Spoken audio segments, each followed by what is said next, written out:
This is another episode of Talks with Tyler ISD, a podcast about the passionate people who have a heart for students. This podcast is brought to you by Texas Bank and Trust. Thank you for joining us for another episode of Talks with Tyler ISD. I'm your host, Jennifer Hines, and joining us today is the head of the Tyler ISD Police Department, Chief Destry Walsworth. Destry, thank you so much for joining us today. We are excited to have you here. Tell us a little bit about your background in law enforcement, because you have an extensive background. Well, first, thank you for having me here. I appreciate that. And yes, I do have an extensive history in law enforcement. I worked for 32 and a half years at Tyler Police Department. And during that time frame, I've been truly blessed to do a number of different things there and hold a number of different positions. Yeah, tell us about some of those positions that you've held. Like, I know there's a bunch of different roles that you've held when you were there. Yeah, we could go on for a while. I've been, like I said, been blessed. I've been on the special operations team, the tactical team.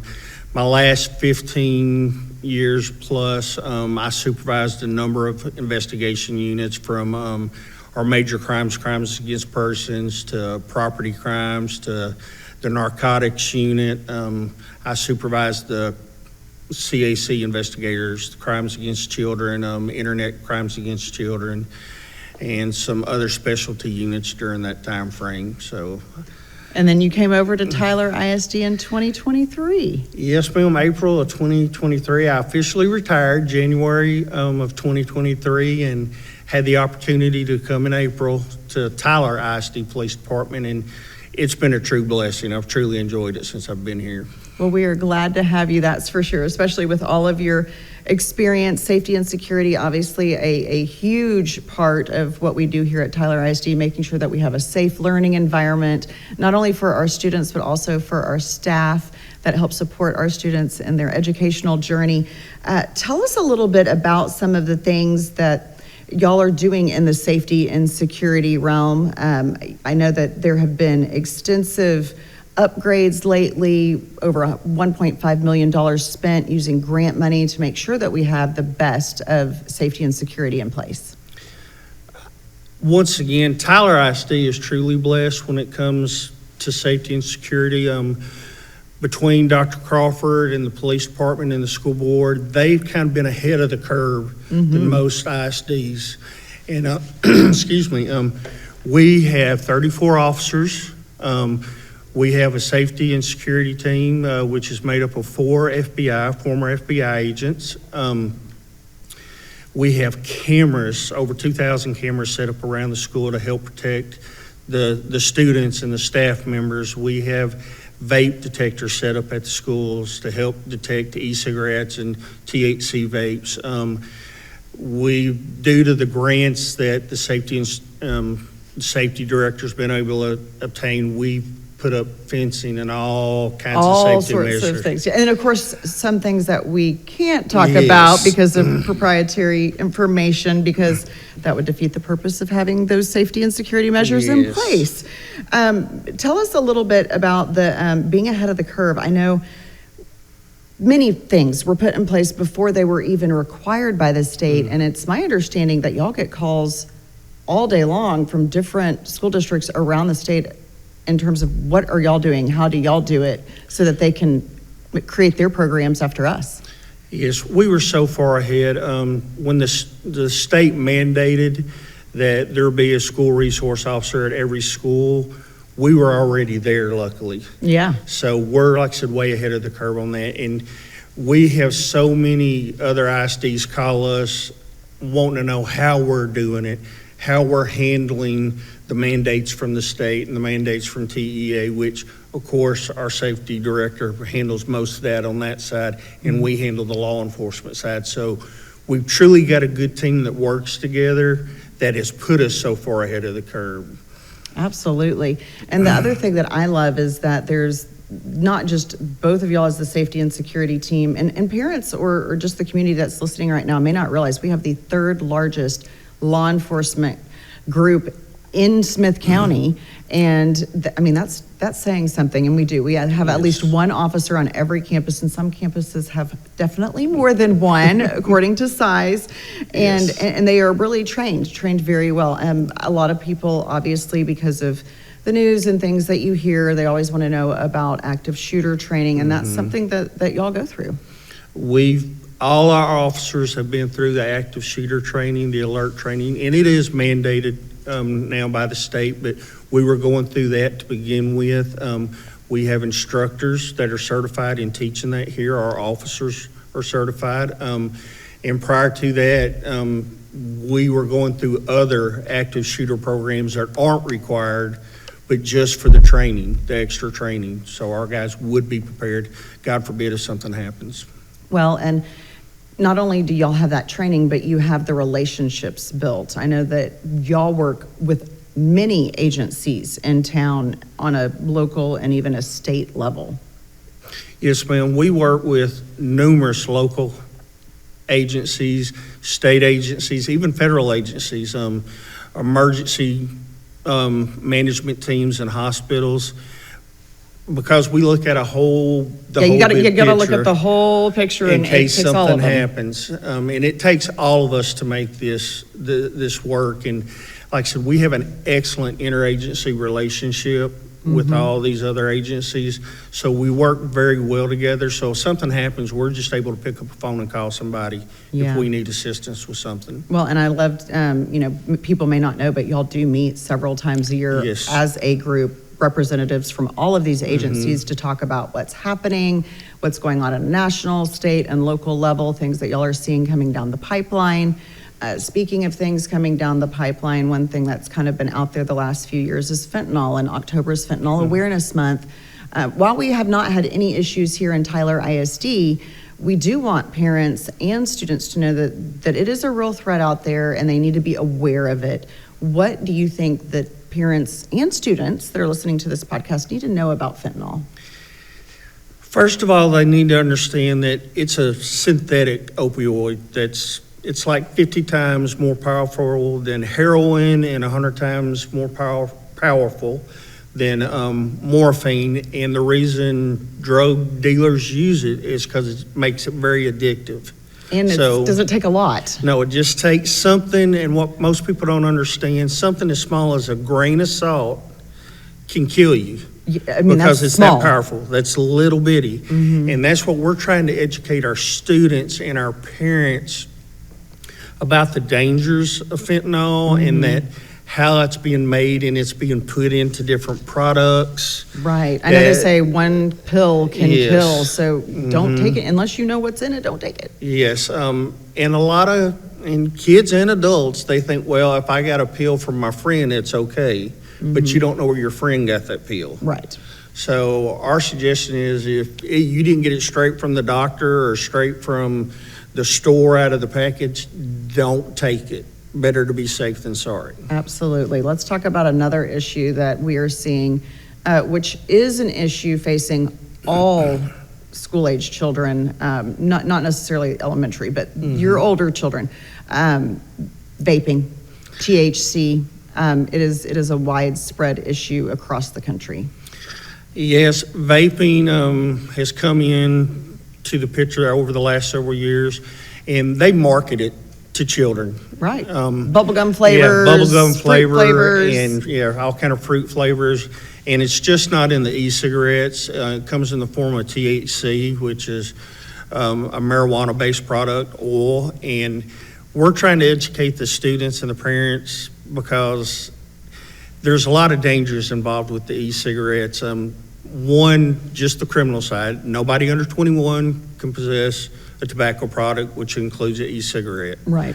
And if a student gets caught with it, there's going to be school discipline, plus they can get a ticket that costs them up to $100. And if there's THC in it, it's even worse. So before they even graduate, they could be looking at having criminal charges, which is not a good situation. No, it's a horrible situation that we've seen occur. And it's a third-degree felony. So you're looking at a high school or a middle school kid getting in trouble with a THC vape, and they're catching a third-degree felony case. And I would like to drive this home to parents, because I know sometimes parents are like, oh, y'all are being too harsh on the kids. This is the law. Like, it's not a Tyler ISD thing. This is a state of Texas thing. This is a law in general. It doesn't matter if you're here or somewhere else. Like, we have to follow the law. Yes, this is not something that Tyler ISD's made up. This is the law that's set out by the Texas Penal Code. And it's set out because there's so many dangers involved in it. There's nothing that regulates THC vape pens, and there's so many dangers involved. Besides the THC, we don't know what chemicals are in them that these kids are putting in their body. And this is a health risk. Yes, ma'am. Absolutely. And I know we do have vape detectors throughout our campuses, so kids have learned they can't get away with it. We did launch a vaping, like, do not vape campaign a couple of years ago, and we've actually seen some success with that. Yes, over the past 3 years, I would like to say that our numbers have dropped, thankfully. And it's probably a combination between the vape detectors and the children are learning we can't vape at school. And we don't want them to vape outside of school either, but definitely don't do it here. Yeah, we don't want them doing it here, but hopefully they're learning and they're seeing, it's sad to say, but they've seen other children get in trouble and they're learning from it, and they're not wanting to go down that same road with them. Right, absolutely. And of course, if they are caught with one, they do have to go to our alternative school, the DAEP, and then that's on their record as well, which, I mean, again, it just kind of snowballs. But I do feel like our awareness efforts have paid off, and we are seeing that decline. Let's talk a little bit about something that we're seeing an increase in, and that is social media threats, fake social media threats that are, kind of going rampant nationwide and then in pockets throughout the country, different states at different times, and they just kind of circulate. What are you seeing there? Social media is a nightmare sometimes. Yes. You can find anything on it. In reference to these social media posts about school shootings, other threats at schools, they've gone wild around the country. It's just not in Texas. We're seeing that what happens is a child will get one, or they'll find one that somebody made up and they repost it, and then it snowballs from there. And excuse me. And we even have parents that get caught up in the social media aspects of it, and they start reposting it. And we are trying to educate our students and parents to stop reposting. And if you come across one or somebody shows you one, to please contact the police department, Tyler ISD Police Department, or even Tyler PD Police Department. Because you do take those threats seriously, and you investigate them. We investigate each and every one of them. Every single one. And a lot of times you'll see one that's very generic. Yes. And somebody will tag a school when it really has nothing to do with the school. It has nothing to do with this area, let alone the school district or a specific campus. And so I know that there are things in place. You want the kids to know, don't post fake social media threats that you're seeing out there that have nothing to do with us, because it does create a problem and disrupt the educational situation at school. It disrupts the school day. It disrupts the school day. A lot of resources are spent tracking down leads back to the original social post, and that's where our interagency relationships once again come in to help. It's great because we work with the FBI and these other agencies to see what posts have they gotten, and we need the children, the students, to understand the ramifications. Right. When they repost something and it causes such an alarm that the FBI reacts or we have to react to it, it's a third-degree felony. Right, and that's the thing, is like, it's not just if you create a fake post, it's the dissemination of false information that is going to cause all this disruption. And it's not just students, it's the parents as well, which I understand. Parents are very concerned. They see what's going on in the media, and they think it could be, their kid's school. I totally get that. But if there is nothing tying it to the school, then you really are perpetuating an issue that isn't an issue and instilling fear where there should not be fear. Yes, And that's part of the problem, because when they attach it to one school and then they repost it, once again, that's where the snowball effect comes into play. Then we have all these parents react to this one social media post, and I do get it. They're concerned about their children's safety, so they want to come check out their kid. They want their kid out of school. When if they would have called us, we could have let them know whether or not it was a credible threat, or if it's just a threat that somebody else has tagged and reposted that came from somewhere else. Right. And we send out information when Yes, ma'am. we give y'all the time to research it and make sure that it is a non-credible threat, and then we do always let the parents know. But if they do see one, they should let us know so that we can make sure to track it down. And because of those agency relationships, y'all are able to do that in a fairly quick and precise way to see if it is a credible threat, or even if somebody here locally created it, or if it's something that is, from somebody in another country, because we are seeing that a lot as well. Let's talk a little bit about bullying. That's something that a lot of parents may have questions about when it comes to school safety, and we have things in place for that, including an app. Yes, ma'am. The school has put in place an app, Safe to Speak Up, that the children can download on their phones or computers, and that way they can anonymously report anything, any bullying or any concerns that they have, because a lot of times the children are scared to speak up. Right. They're scared to go to a teacher, they're scared to go to the police officer at their school because they're worried about the ramifications of that. So this gives them an alternative that they can download this app and they can let us know what's going on and we can look into it. And it's not just bullying, it's like you see anything, kind of the see anything, see something, say something. It could be anything that they see, something that they think is not right, something where they might be concerned for a peer or a classmate. They can, send something, and then that gets sent directly to the people who are going to investigate the different situations so that they can be looped in. Yes, ma'am, that is correct. That's wonderful. Well, let's talk a little bit about things that you would like parents to know just about safety and security. Put your parent hat on. What do you want them to know so that they know that we do have one of the safest and securest environments on all of our campuses? We do have one of the safest environments around. I truly believe that in Texas. We prepare ourselves for it. As a parent, I strongly suggest get involved with your children and their social media. I know kids don't want you looking at them, but check their social media. Got to monitor it every day. I mean, you have to see what they're looking at. There are bad guys out there that are trying to get in with our children, and that's just one of the small things that is going on with them. So please check your child's social media every day. And I hate to say this, check your kid's backpack every day. Yeah. See what they're taking to school with them. See what they're bringing home with them. Yeah, check once they go to sleep. Hey, sneak in there. They don't have to know. No, they don't have to know, but check it and be aware of what they're doing, who they're hanging out with.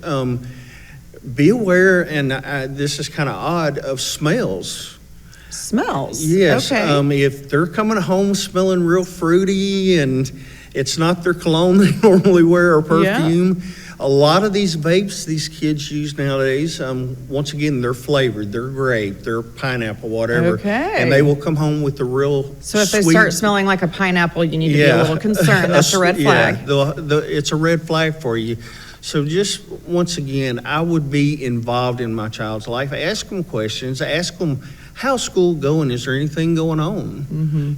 But you have to be involved and monitor what they're doing. And like I said, with that, you'll solve a lot of problems. Yes, absolutely. Well, and you were talking about monitoring social media. We actually do have something in place for that as well. I mean, we really have a lot of systems in place, but we have LineWise for monitoring.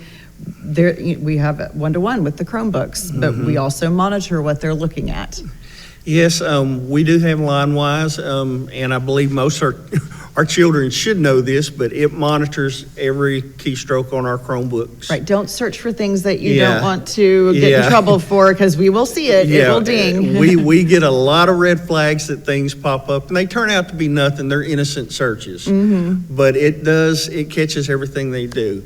And with LineWise, you can take it basically to the house and put it on 2 other Devices at your household, house so- within the household to watch and have your kids' actions monitored. And it is Exactly. good because kids will be kids, and they look Yes. up a lot of crazy stuff sometimes. They so- do. And if you do, and parents will also want to know that. So is the school district monitoring this if I put it on my kid's phone? No, you actually, and I do. Yes. I'm a parent. I've got 3 girls. I get an email every day and it tells me what they have been looking up, and it will tell you how long they've been on different apps, what they've been doing, and it will even give you a definition of that app and what that app is all about if you don't know what's going on with that app. So I do love that. But no, if it's a personal device, the parents get the email and it's a third party. We do not see that. So there is a separation. But if they're at school, on a school campus, Yes. we do monitor that to make sure that our facilities are safe and secure. And it's very informative for the parents, like you said. It kind of keeps them in the loop of what their child's doing. Absolutely. Well, lots of great information that we've covered today. Is there anything else that you think that parents should know before we wrap up? I would just like to say that, once again, you hit on it earlier, we are one of the 3rd largest agencies. And I want them to know we truly take a lot of care and energy going into trying to protect the students and our staff. And I truly think that Tyler ISD's got one of the best school districts in Texas because, like I said, we are ahead of the curve. So I want parents to know their children are going to be protected here. They're going to be safe here. And if y'all let us do our job, we'll take care of them the best we can. All right. Well, thank you so much, Chief, for joining us for this latest episode of Talks with Tyler ISD. And we appreciate you checking out this. And of course, check out all of our other episodes of Talks with Tyler ISD to find out all of the things that are going on within the school district. You can also download our app, or if you would like to get our newsletter, you can go to get.tylerisd.news. We would like to thank our sponsor, Texas Bank and Trust. Subscribe to Talks with Tyler ISD on Apple Podcasts, Spotify, or YouTube. Please share this episode with your friends and family.